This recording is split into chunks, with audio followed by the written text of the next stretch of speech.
एक शिकारी था। उसको बचपन में उसकी माँ ने सिखाया था, अगर कोई भी संत दिखे जिन्होंने तिलक लगा रखा हो, धोती पहन रखी हो, तो उनको प्रणाम करना। तो एक बार उन्होंने देखा कि एक गुफा में एक संत जी है, तो उसने उनको प्रणाम किया और कहा, रुकिए मैं आपके लिए कुछ खाने का लेकर के आता हूँ। उसके बाद वह एक हिरण पकड़ के संत जी के पास ले आया। फिर संत जी ने कहा कि मैं ये वाला हिरण नहीं पाऊंगा, मुझे तो वो हिरण चाहिए जिसके गले में वैजंती माला हो, माथे मोड़ मुकुट, धोती हो, जिसने धोती पहन रखी हो। उसके बाद शिकारी ने कहा, ऐसा हिरण तो मैंने कभी देखा ही नहीं है, इससे बड़ा हिरण तो कोई होता ही नहीं है, मैं आपके लिए कैसे लाऊं। उसके बाद उसने कहा, मैं आपके लिए वो ज़रूर पकड़ के लाऊंगा। जैसे आप कुछ भी नहीं पाते जब तक आपको वो नहीं मिलता, मैं भी कुछ भी नहीं पाऊंगा जब तक मुझे वो नहीं मिल जाएगा। उसके बाद वह शिकारी कन्हैया को खोजते खोजते गया।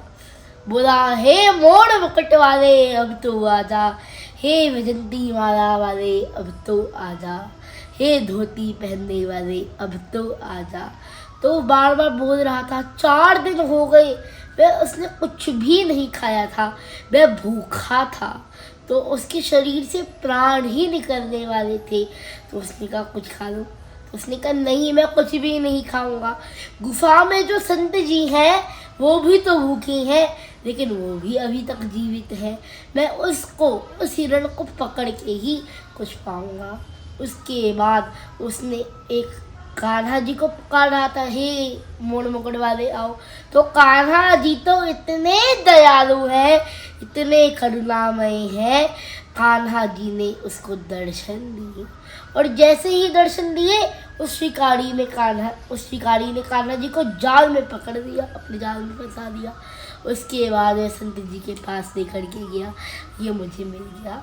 तो देखिए, ऐसी अद्भुत लीला है हमारे कान्हा जी की, कैसे कोई कान्हा जी को भाव से पुकारता है तो कान्हा जी उसको दर्शन दे देते हैं। आप भी कान्हा जी को बोलिए, कान्हा आओ, कान्हा आओ, कान्हा जी आपको अवश्य दर्शन देंगे।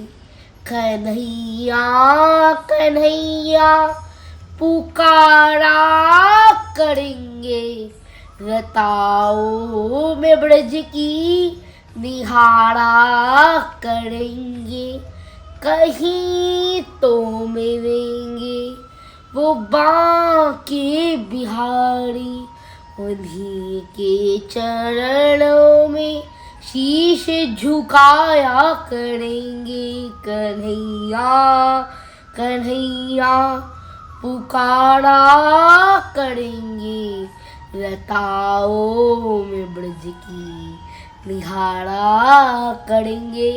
राधे श्याम बोल भक्त वत्सल भगवान की जय।